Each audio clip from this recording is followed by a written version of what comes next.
I think coming from a relatively obscure competitive background, every time I make a final, for me, it's a win. I can come fourth. I can just to make a final, to be in a final with, yourself, Anton Viersma, Steve O'Neill. Geez, I've already won. I'm stoked. Same at Worlds. I went into my final. Exact mentality was I can walk away with a fourth and I'll be stoked. Geez, I've had the best support ever from international colours, SA champ, world champ. West side, couldn't have done it without the west side. Thank you, bro. Thank you so much, man. I love it, man. You served like a star. How did it feel? Yeah. No, I haven't. No, it just feels like, geez, I've had the best support ever from international colours, SA champ, world champ. West side, couldn't have done it without the west side. Thank you, bro. Thank you so much, man.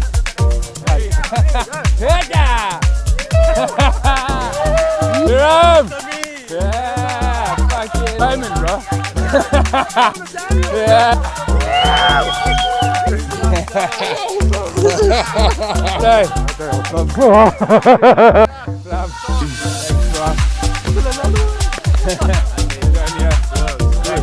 Thanks, boy. Thank you. Thank you. Thanks, brother. Good morning, everybody, and welcome to another riveting edition of Kneeboard Talk. Nah, I'm just messing around.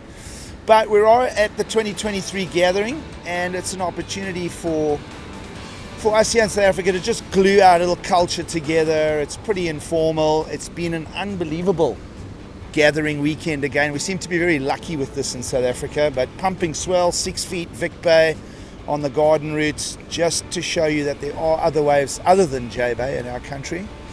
But today we're talking to the reigning world champion, Tom Gray. Tom, how's it, bro? How's it, gigs? Good to be here. Lekker, man. So the idea here is to just let the world know a little bit more about Tom Gray over the next few minutes.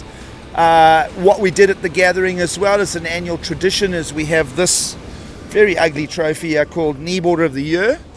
And it was with an easy decision for our South African community to award it to Tom. So Tom pretty much taken out SA champs in 2021, a world title in 2022, Kneeboarder of the Year, and just a few years ago, we were pretty much obscure to most of the kneeboarding world.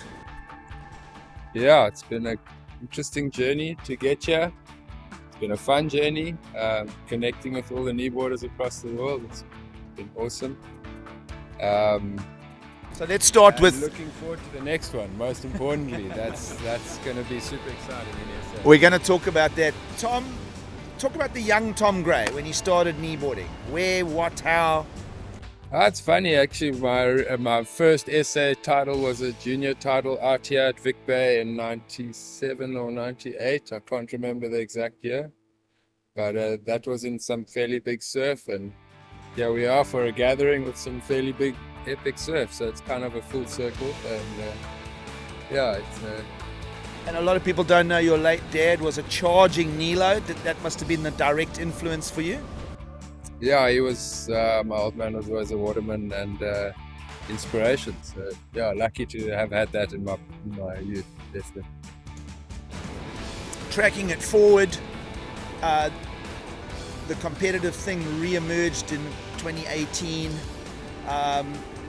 Who was sort of hooking you in to get back into it? Did Leicester and the boys play a part in that? Our West Side crew is an inspiration to all of us, I think. They really have lit it up. But yeah, it's these informal gatherings. They're really cool. We've got such a tight-knit crew.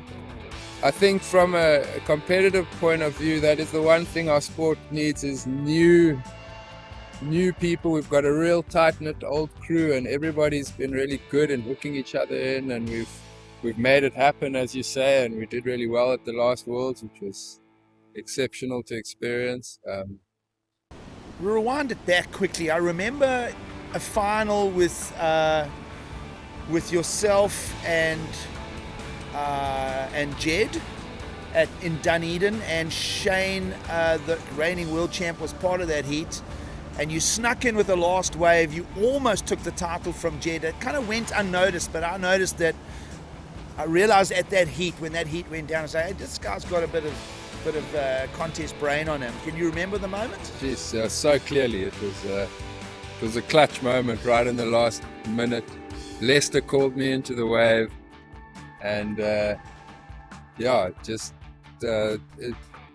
in competition, rarely does that happen, and it's such an awesome feeling to just sneak one in when you need it to happen. You see it happening on WSL all the time and stuff. So yeah, and I'm not an experienced competitor, so to have experienced that, it definitely lit a bit of Vuma underneath me.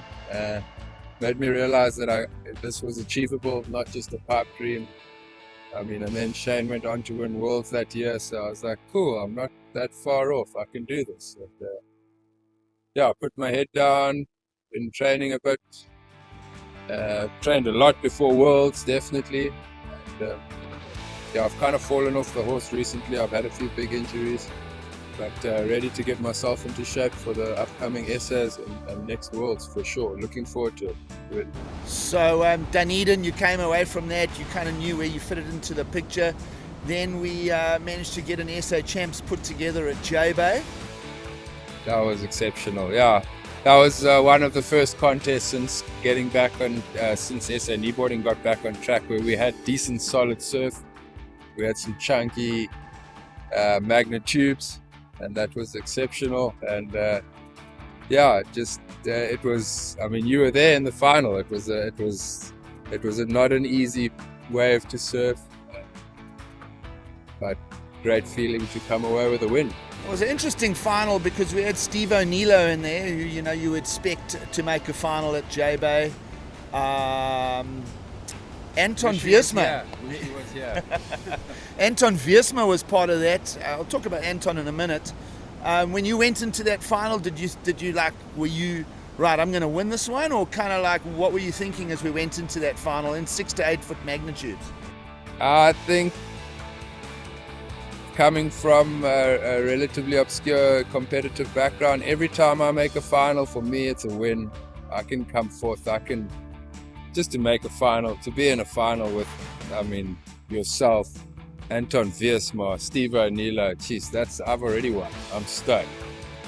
Same at Worlds. I went into my final, exact mentality was, I can walk away with a fourth and I'll be stoked. And sometimes the ocean provides, and it provides. I'm going to flip you on the script there, because Lester and I got knocked out of the semis.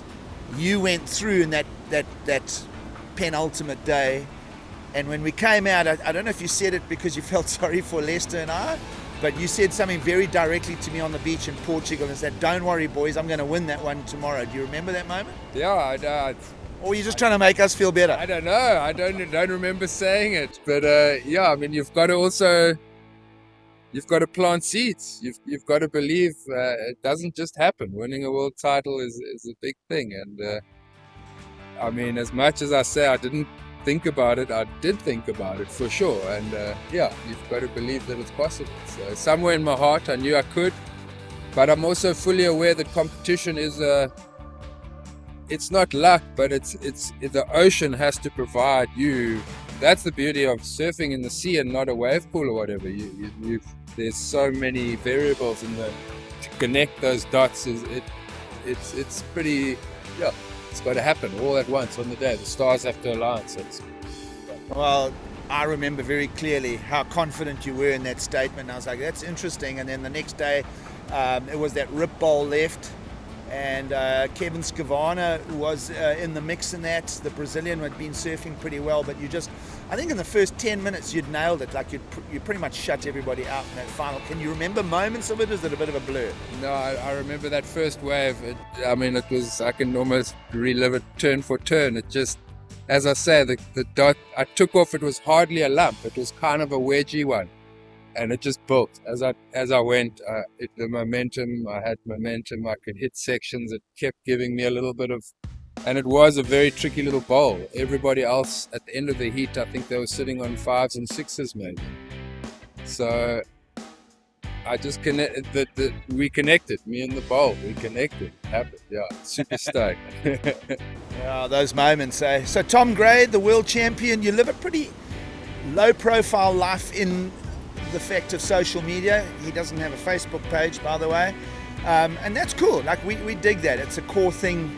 And let's talk a little bit about Tom at home, Tom surfing every day, Tom's boards. Let's go there quickly. Tom surfing every day, geez, that's when things are happening. I live for that time when I can surf every day. I've got a very busy life. I live on a farm, I got a nursery, I got 2 kids. I've got a 16-year-old and a 10-year-old.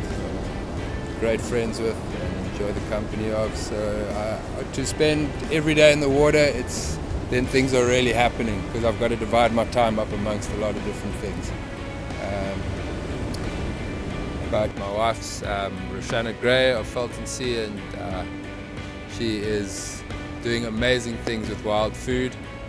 And yeah, I love watching her business grow, which I'm very fortunate to be part of. So I noticed you don't reveal any surf spots you surf, and that's fine. I'm happy with that. And let's talk your equipment quickly. What did you win on last year? What are you currently riding? Geez, I'm a big square tail, squash tail kind of a fan. I like a bit of width in the tail. My shaper, Dave Stubbs, he makes great boards, and he's always willing to listen and discuss ideas, which I find really cool. Yeah, so I've been riding his boards and mostly quads. I enjoy twins as well. Twin can be a lot of fun. I'm not a big thruster fan, but not to say that I don't ride them. I'll ride whatever. I was gifted a lovely Parks by Steve O'Neill, which was a thruster, and I really enjoy that. Yeah, mostly waves that I surf, a lot of beach breaks, a couple of spots at home, Scarborough, Misties, and then some that I won't mention. We're very lucky down south. I live on a peninsula, so we got variable conditions, or we can surf in variable conditions. And yeah, when the stars align, I surf 2-3 times a day if I can. Yeah. Major Tom, the papers want to know whose shirts you wear. Well, as I said, I ride Dave's boards. I don't have any major sponsors. I think a big part of that is I'm not on social media. I have approached people for sponsorship, but unless you got a kind of social media presence, people are not so keen to talk the game. You've got some space on your boards you have for stickers. Yeah, my board's very empty. Yeah, please. We'll post details down here below. Like and subscribe. And Tom, we'll finish off with you'll be the reigning world champion, the defending world champion, as the rest of the world comes to South Africa in the future. How does that make you feel? Super proud. Also, I suppose, try not to think about it too much. I'm just out here to have fun most of the time. That's every contest for me. The biggest thing is to walk away having had fun. Otherwise, I wouldn't want to be there. So, yeah, hopefully I can do well within that and score some good waves. Yeah, put on a good show. Nice. Tomo, current world champion, Kneeboarder of the Year. We'll be waiting for you in South Africa.